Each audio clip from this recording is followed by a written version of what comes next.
you have used heroin in the past, admittedly, and my condolences to you because I understand that you also lost your daughter to an overdose.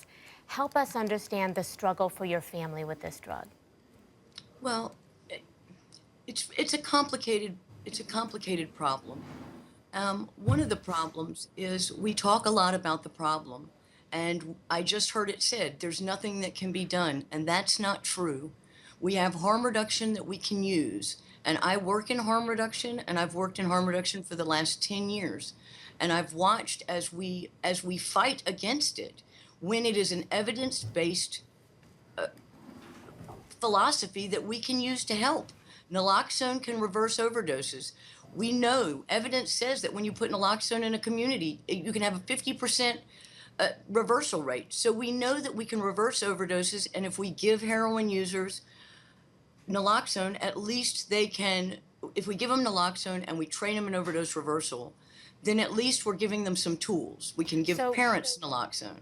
when you say harm reduction, what specifically do you mean? Because I do know that you've made this your mission. You work with a health educator for the North Carolina Harm Reduction Coalition. But what exactly does that mean? What does harm reduction mean? What is the Harm process? What are the reduction is- policies? What is the All right, program? harm reduction is one of the policies is syringe exchange.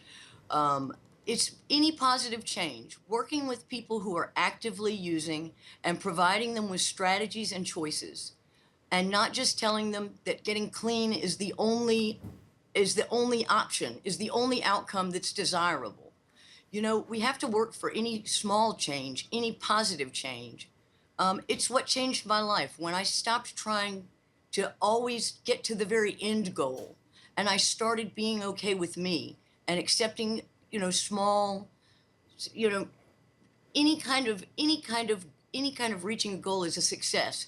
So we have to really work with people instead of telling people they have to be all the way well or they're all the way sick. How did they respond to your advice or your counsel that they can make these gradual baby steps? And how determined are they to do it? It's a beautiful thing.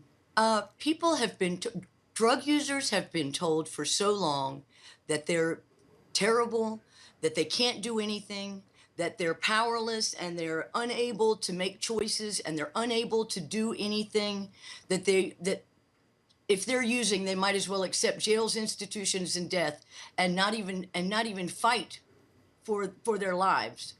I'm telling them they can make changes, they can do these things, and then they do them. And it's amazing.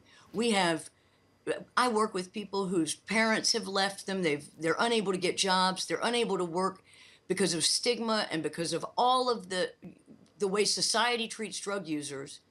And really, when you show them some love and you give them an opportunity to be part of something, it's amazing. We do drug user organizing, we have community organizing. And Louise, do you think any of those things could have saved your daughter? drug policy is what we need. Drug policy has to change. Drug policy is the reason people are dying. I don't blame the heroin. Heroin's not good, but drug policy is really what's killing people. That's what would save my daughter. Anybody that works with opioid-involved clients needs to be trained in overdose reversal and have naloxone, even in places where we don't think people should be using. So jails, rehabilitations. When people leave rehab, they're 12 times more likely to die because of tolerance changes. But yet rehabs don't want to give people naloxone upon discharge because they say it muddies their message. Okay. Louise Vincent, I know that it's probably a hard thing to talk about. I appreciate the fact that you took the time to talk to us. Again, our condolences to you for the loss of your daughter, but thank you for the work that you're doing to try to save other people. We appreciate it. Louise Vincent, again, thank you.